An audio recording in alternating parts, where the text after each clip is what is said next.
স্থলে রাধা গোবিন্দের সেবায় নিযুক্ত করেন, রাধা গোবিন্দের সেবা জানিয়ে দেন, তিনি হচ্ছেন গুরু।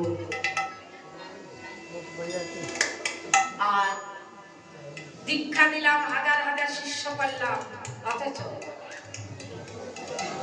শিষ্যের সঙ্গে গুরুদেবের কোনো সম্বন্ধই নাই। শিষ্য কোথায় আর গুরুদেব কোথায়? ওই যে মন্ত্র কানে দিয়েছে, যেদিন দিয়েছে সেই দিন হয়তো ভুলে গেছে, আর গুরুদেবের সঙ্গে কোনো যোগাযোগ নাই, আর গুরুদেবেও শিষ্যের সঙ্গে যোগাযোগ নাই।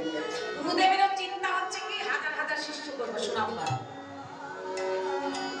গুরু তাকে বলে গুরুদেব এমন হবে, তার দায়িত্ব আছে। কেমন দায়িত্ব? শিষ্যকে রাধা কৃষ্ণ ভজন শেখানোর যার দায়িত্ব।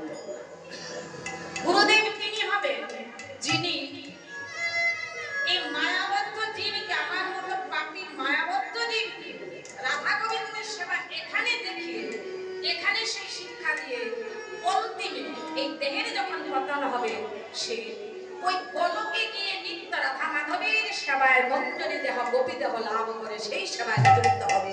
এই দায়িত্ব যার, এই শিক্ষা দেওয়ার যোগ্যতা যার আছে, ক্ষমতা যার আছে, তিনি হলেন গুরু। শুধু দীক্ষা নিলাম, দেহ